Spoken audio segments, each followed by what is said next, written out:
Hola hispanófilos e hispanófilas, bienvenidos al próximo episodio de Süleymanoğlu Habla. Soy Süleymanoğlu. Hoy os voy a leer un artículo sobre lingüísticos. Ya leí la primera página y me pareció muy interesante. Por eso quiero leer el artículo en todo con vosotros. Vamos a leerlo juntos. Y ahora vamos por el artículo. Está titulado La corrección en los usos lingüísticos entre los alumnos de traducción. Fue escrito por Virginia de Alba Quiñones y Mercedes de la Torre García de Departamento de Filología y Traducción, Universidad Pablo de Olavide de Sevilla, España. Empezamos con el resumen. La corrección en los usos lingüísticos de la lengua española pasa en estos momentos por una fase de descuido en todos los niveles del sistema. En este artículo damos unas pinceladas en relación con aquellos aspectos que nuestra experiencia como docentes nos ha permitido calificar como más conflictivos para los alumnos de la licenciatura de Traducción e Interpretación, en concreto de la Universidad Pablo de Olavide de Sevilla. Palabras clave: norma y uso, lengua española, traducción, enseñanza. Y voy a leer el resumen en inglés también. Correctness in the linguistic use of translation students. Abstract. Correctness in the use of Spanish is nowadays being neglected at all linguistic levels. In this paper, we describe those aspects which are more problematic for translation and interpreting students at Universidad Pablo de Olavide, Seville, Spain. Keywords: norma and use, Spanish translation, teaching. Empezamos con la introducción, ¿vale? Ya empezamos con el resumen. Continuamos con la introducción. La corrección ortográfica es una necesidad de primer orden, no solo como hecho lingüístico, sino también como requisito importantísimo tanto en el progreso académico como en el desarrollo de la vida social y laboral. En relación con este último punto, es importante destacar el cuidado que en ciertas profesiones se ha de otorgar a las correctas producciones en lengua española. Es el caso de los traductores. Para estos, su lengua materna se convertirá en el instrumento básico para la comunicación escrita. La asignatura de lengua española que se imparte en el primer año del primer ciclo formativo de la licenciatura de Traducción e Interpretación en las universidades españolas tiene como principal objetivo la enseñanza de la norma y el uso de esta lengua.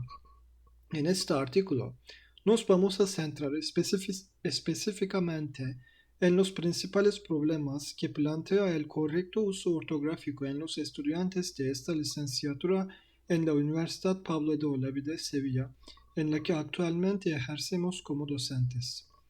Estructuraremos nuestra exposición en dos partes.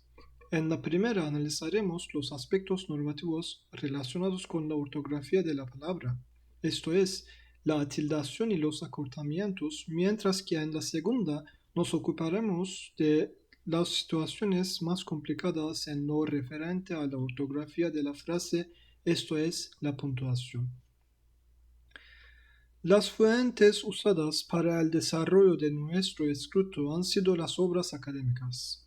Si bien podemos consultar entre ellas desde la Gramática de la Lengua Española, 1959, hasta el reciente Diccionario Panhispánico de Dudas de la Lengua Española, 2015, en adelante DPD, hemos creído conveniente ceñirnos a esta última obra.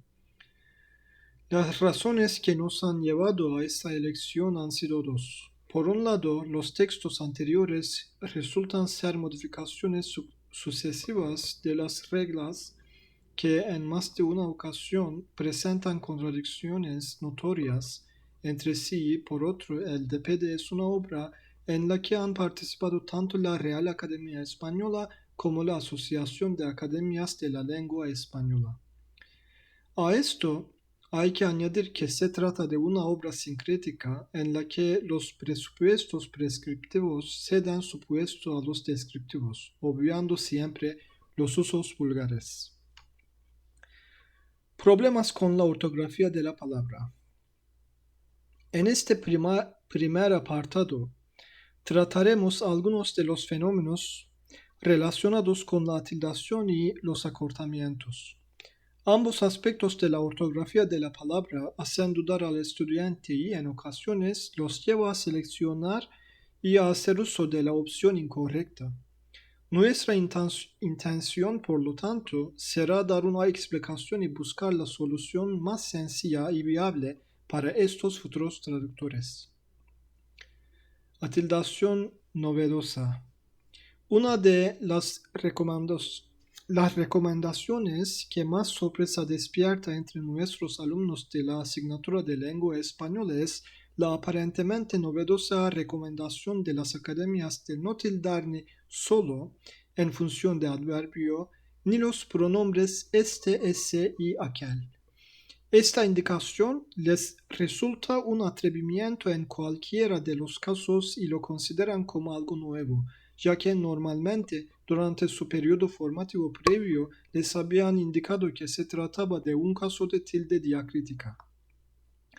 Si hacemos un recorrido por la historia de este fenómeno, constatamos que no es tan actual.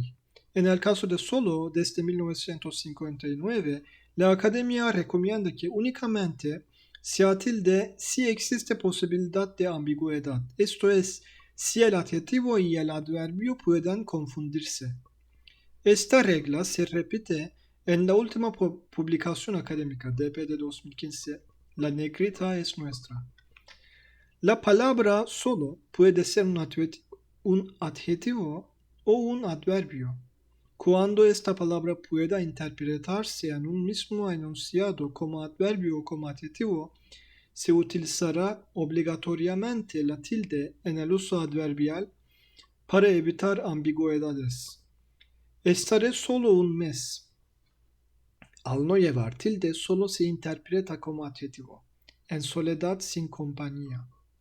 Estaré solo un mes. Al llevar tilde, solo se interpreta como adverbio. Solamente, únicamente.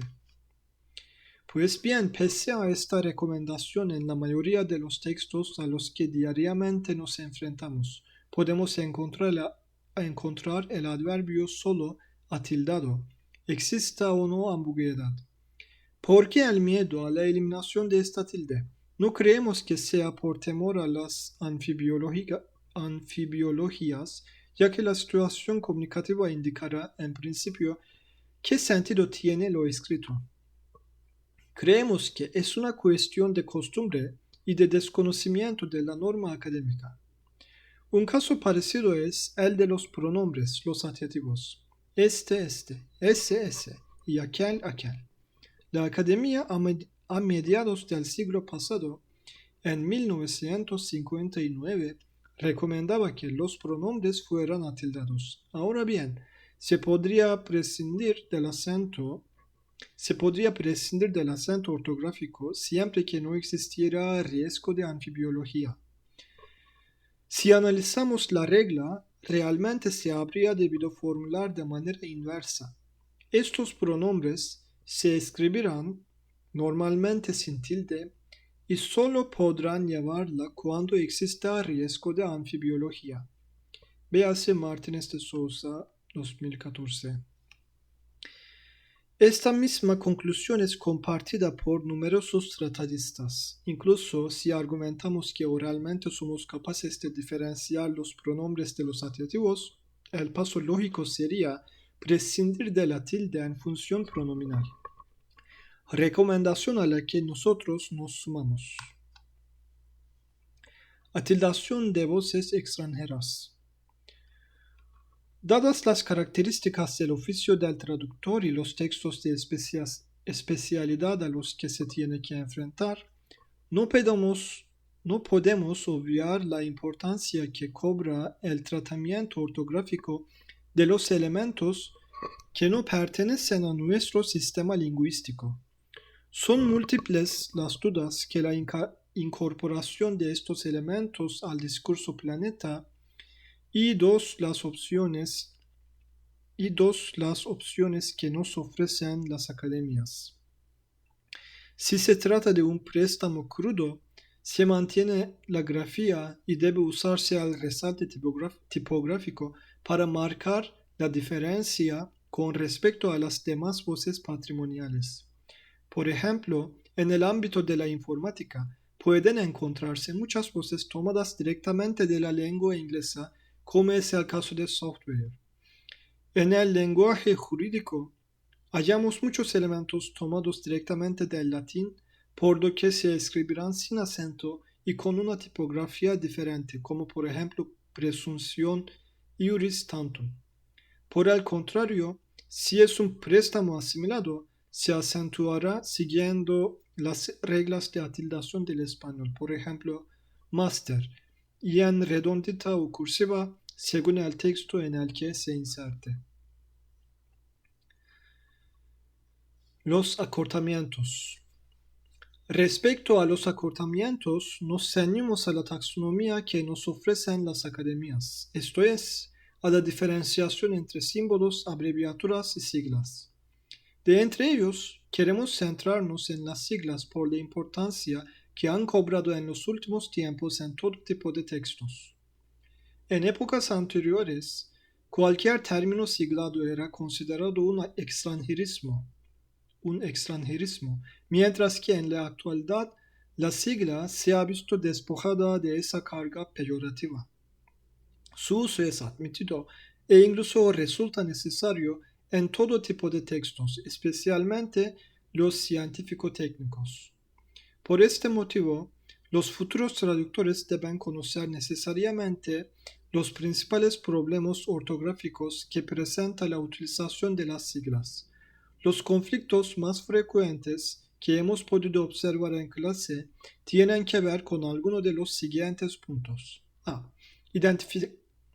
Identificación de las siglas.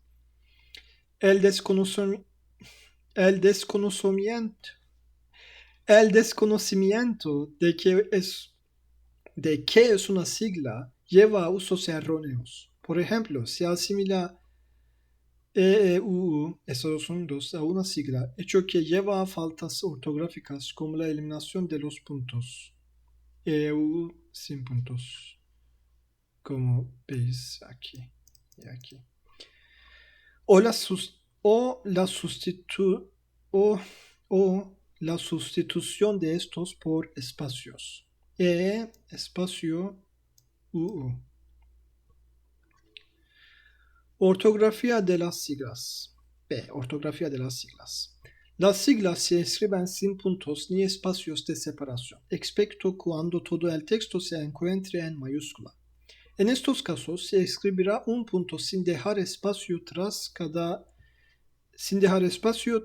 una de las grafías que construyen el término siglado, como en anexo I1 del P.E. No sé qué es esto, pero bien, soy estudiante de español. Algún día lo voy a aprender, pero no ahora. C. Plural de las siglas. Existe la tendencia general a pluralizar las siglas mediante algunas de las soluciones anglosajonas. Esto es el apóstrofo más una S. Por ejemplo, PCs. PC apóstrofo y S. O simplemente añadiendo una S. PCs o PCs. ¿Cómo se dice esto en español? Se dice como directamente,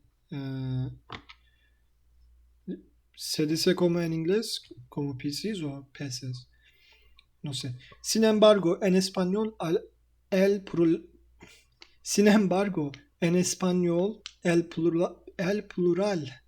de las siglas se marca por el artículo que las acompaña o por el contexto, ya que estas son invariables en cuanto al número.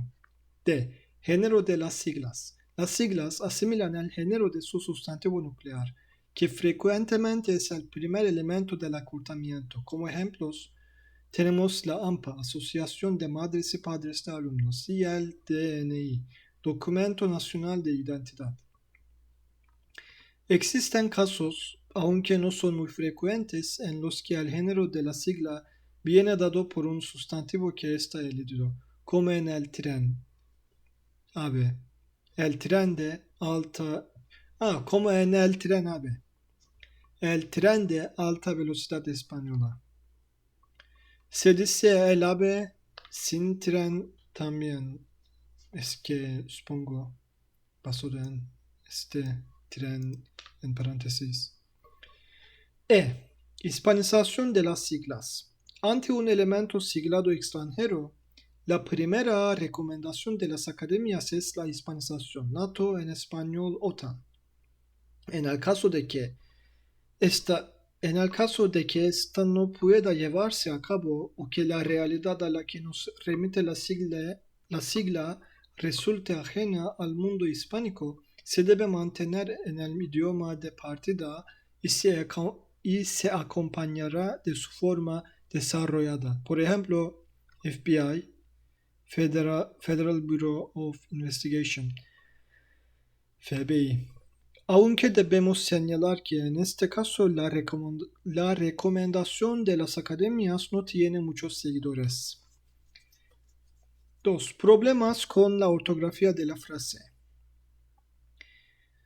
En este segundo epígrafe, al igual que en el primero, trataremos de dar respuesta a aquellos asuntos relacionados con la puntuación. Las dudas suscitadas entre el alumnado en este terreno son frecuentes y numerosas. Así pues, pretendemos realizar un rápido recorrido por los usos más desconocidos y conflictivos correspondientes a este ámbito. Los 2 puntos, valores. Este signo de puntuación implica que no se ha formulado un pensamiento completo, sino que lo que sigue está estrechamente ligado con la parte del discurso que le precede. Tradicionalmente es un signo poco usado, por ello los alumnos no utilizan este recurso, que gráficamente puede ser muy útil, y lo sustituyen bien por considerarlo excesivamente formalista, bien por identificarlo exclusivamente con las enumeraciones y con la reproducción del estilo directo discursivo. Siempre recalcamos entre los alumnos las posibilidades que nos ofrece el uso de los 2 puntos, puesto que pueden sustituir en la mayoría de los casos locuciones para introducir una conclusión, expresiones que sirven para introducir ejemplos como esto es, así, de este modo, de la siguiente manera, etc. No queremos dejar pasar una práctica que no por extendida deja de ser un anglicismo. Nos referimos a la sustitución de los 2 puntos por la coma en fórmulas de cortesía epistolares como querido Luis, muy señor mío, etc. Se trata de una interferencia ortográfica de la lengua inglesa que se debe censurar en los estudiantes, ya que la función que desempeñan aquí los 2 puntos es enunciativa, función que, por otro lado, no le corresponde ni al punto ni a la coma. La utilidad del punto y coma. El punto y coma es un signo que marca una pausa de una amplitud intermedia, que se encuentra entre la señalada por el punto y la indicada por la coma. La falta de determinación exacta de la longitud de la pausa hace que este signo tenga seguidores y detractores.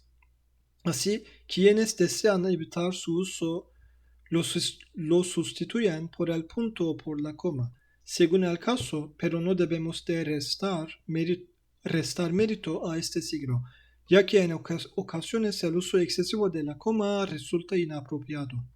Asimismo, sustituirlo por el punto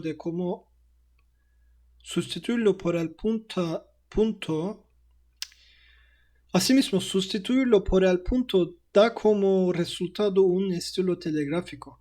Por lo tanto, démosle el lugar que merece, por ejemplo, a la hora de jerarquizar la información que nos aporta un texto. De esta manera, podrá utilizarse en un enunciado extenso para separar sus miembros, sobre todo cuando tiene partes donde aparecen comas, como en el caso de hay que limpiar toda la casa. A Juan le corresponde la cocina, a Antonio el cuarto de baño, a Andrés el salón y a Mariano los dormitorios. Los puntos suspensivos son un signo de puntuación formado únicamente por 3 puntos concatenados. Su propio nombre nos indica la función principal que desempeñan. Dejar en suspenso el discurso. La primera confusión que observamos en nuestros alumnos es que consideran que este signo funciona igual que un punto, es decir, que tras los puntos suspensivos, la palabra que comienza lo hace siempre con mayúscula. Lo cierto es que solo en el caso de que los puntos suspensivos cierren el enunciado comenzará con mayúscula la palabra que le sigue. Así, será un uso correcto el de no sé, si iré o no iré, frente a no sé, si iré o no iré. Veis que no tiene mayúscula aquí, pero tiene mayúscula aquí. Otro aspecto que plantea confusiones y que podemos ver plasmado en los escritos de nuestros estudiantes es la utilización de los puntos suspensivos en enumeraciones que no se cierran. Es muy usual observar cómo recurren a los puntos suspensivos y al término etcétera conjuntamente y más frecuentemente a su abreviatura etc. Pero esta elección viene marcada por una conjunción disyuntiva, o se eligen los puntos suspensivos a la palabra etc. La existencia de ambos es una redundancia. Es recurrente el problema de la combinación de los puntos suspensivos con otros signos. Para solventar esta cuestión hay una regla muy sencilla. Tras los puntos suspensivos nunca se coloca un punto de cierre, pero sí puede aparecer junto a este signo el punto que exigen las abreviaturas y el punto de los signos de exclamación y de interrogación. Signos de interrogación y exclamación. En la lengua española, los signos de interrogación y exclamación son, salvo casos muy excepcionales, signos dobles, esto es, existen obligatoriamente un signo de apertura y otro de cierre, frente a otras lenguas que usan de forma exclusiva el signo de cierre porque tienen otras marcas gramaticales que suplen el primero. La influencia de otras lenguas, aunque sobre todo del inglés, junto con la tendencia general a la simplificación ortotipográfica, hacen que observemos con frecuencia la supresión del signo de apertura. Los casos en los que se permite la aparición exclusiva de los signos de cierre son dos. Entre paréntesis, como estos, signo de interrogación y signo de exclamación de cierre. Indican respectivamente vacilación o sorpresa, y cuando existen dudas sobre la exactitud de una fecha, está permitido usar únicamente el signo de cierre tras la fecha, aunque lo que recomienda el DPD es que se enmarque la fecha entre los dos signos, el de apertura y el de cierre. Hay un uso expresivo muy usado en los mensajes electrónicos de nuestros estudiantes que permite la aparición de 2 o 3 signos exclamativos. Pero lo que siempre señalamos es que estos deben aparecer tanto en la entrada como en la salida del enunciado. Delimitación de los incisos, los paréntesis, los corchetes, las rayas y las comas. Estos 4 signos pueden compartir una misma función, marcar una pausa, sea del tipo que sea, en el enunciado. En estos casos también la coma se duplica forzosamente para que el inciso quede encuadrado entre dos signos. La presencia de una información aclaratoria debe ir necesariamente enmarcada entre dos signos, que sirven para diferenciarla de la información esencial del enunciado. No obstante, no todos los incisos tienen el mismo grado de importancia en el discurso ni de autonomía sintáctica. Existe una gradación según el nivel de aislamiento de esta información accesoria, que de mayor a menor sería paréntesis o corchetes, aunque en nuestro idioma es infrecuente el uso de los últimos en esta función. Rayas y comas. ¿Cómo podemos apreciar en? No me lo quiso decir, creo que porque su madre, que era muy mayor cuando pasó todo, le hizo prometerle que nunca hablaría del tema, y me quedé con la duda. Voy a leerlo una vez más. No me lo quiso decir. Si no leemos la parte entre los paréntesis, sería no me lo quiso decir y me quedé con la duda.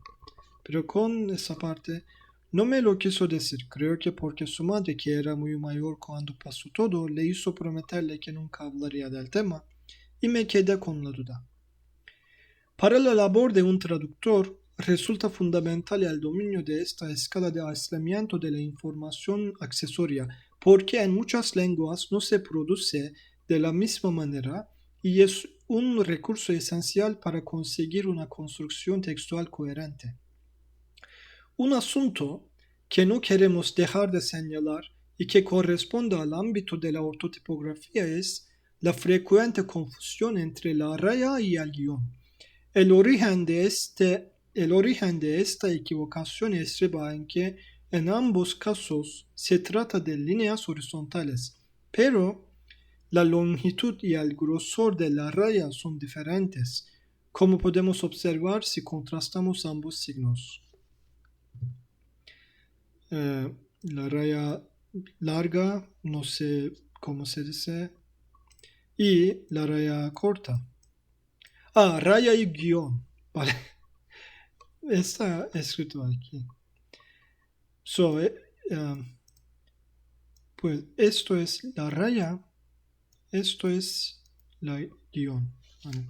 Raya y guión respectivamente. Y además sus funciones son distintas.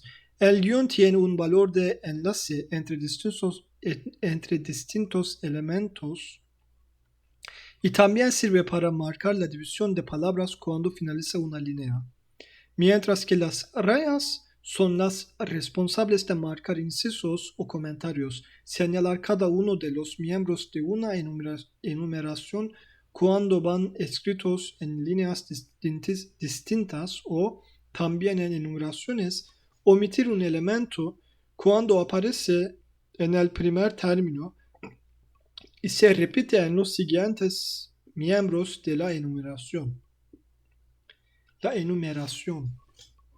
Las comillas, la influencia anglosajona. Las comillas son un signo ortográfico doble que enmarca, entre otros elementos, citas textuales, genismos, no sé cómo se dice, palabras no adecuadas o marcadas con un sentido especial, alguna parte de una publicación. En español existen distintos tipos de comillas: las latinas o españolas, las inglesas y las simples. Aquí las españolas, aquí las inglesas y las simples. Aunque hay otras variantes, como son las comillas alemanas, que por estar muy alejadas de nuestro sistema nunca producen confusión. Como en el caso anterior, el DPD propone una gradación en su uso. Las primeras en usarse deben ser las españolas, posteriormente las inglesas y por último las simples. El problema al que se enfrenta el traductor en relación con las comillas es que la influencia anglosajona se filtra en el mundo cotidiano. Así pues, pocos son los escritos en los que aparecen las comillas españolas. Podemos observar que tanto en los textos manuscritos como en los generados en un ordenador se ha generalizado el uso de las comillas inglesas hasta el extremo de que la recomendación de las academias de la lengua española no parece tener muchos seguidores. La realidad nos demuestra que el uso de las comillas inglesas ha desplazado al de las españolas a pesar de las indicaciones de los académicos. Ahora bien, en el caso en que un traductor no haya seguido las indicaciones del DPD, puede encontrarse ante situaciones conflictivas, como la de tener que entrecomillar un texto dentro de un entrecomillado ya existente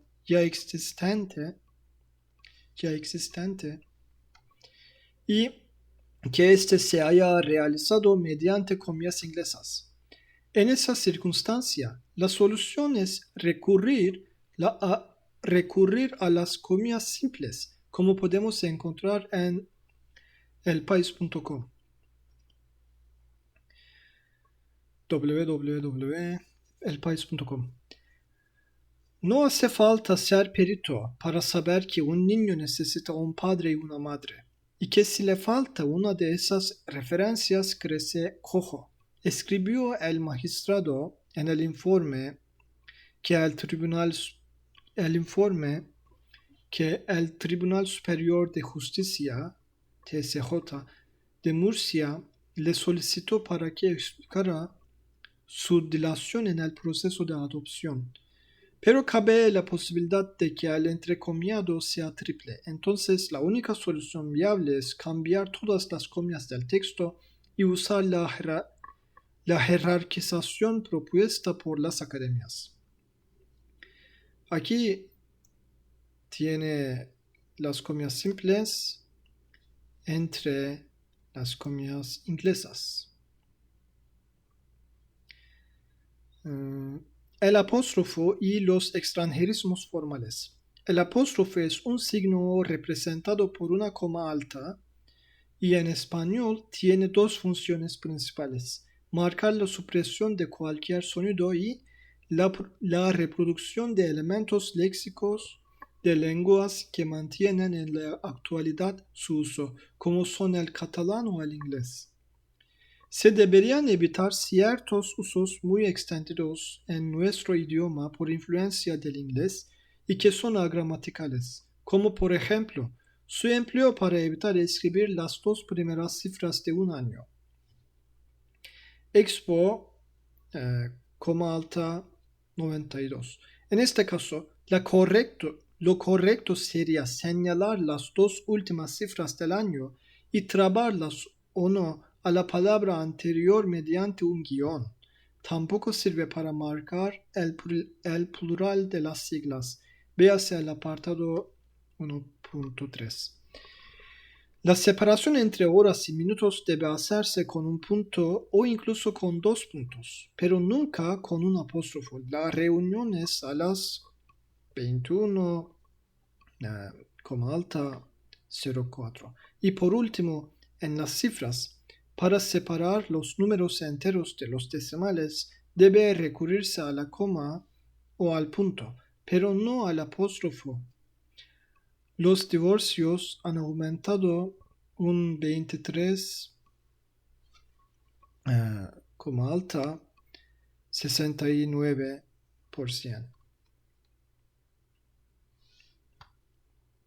Conclusiones. Estas pinceladas acerca de nuestra experiencia como docentes de la asignatura de lengua española en la licenciatura de traducción e interpretación pueden concluir con la siguiente afirmación. La enseñanza de los usos lingüísticos correctos en el ámbito de la traducción es de suma importancia. Un aprendizaje inteligente de las reglas académicas hará que el futuro traductor sepa manejar y simplificar el sistema ortográfico académico, sin que por ello incurrir en errores, sino, dentro de lo permitido, utilizar lo más simple, aquello que está en la esencia de la Dentro de la permitido utilizar lo más simple, aquello que está en la esencia de la lengua y en la corriente de su genio. Queremos resaltar que en todas las profesiones es importante el dominio del sistema lingüístico, pero esta importancia resulta esencial en la tarea de los traductores, porque la palabra es su instrumento de trabajo, la base para el desarrollo de su labor profesional.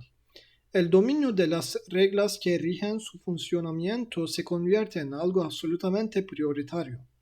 Las academias nos han proporcionado un sistema común de reglas que estos profesionales de la palabra deben asimilar y usar con fluidez. En definitiva, el correcto uso de las normas académicas conducirá a nuestros futuros traductores hacia una producción escrita coherente y eficaz desde el punto de vista comunicativo, fin último de cualquier texto, traducido o no, que se precie de serlo en nuestra lengua. Voy a poner el enlace de este artículo en la descripción. Gracias por escucharme. Nos vemos en el próximo. Chao.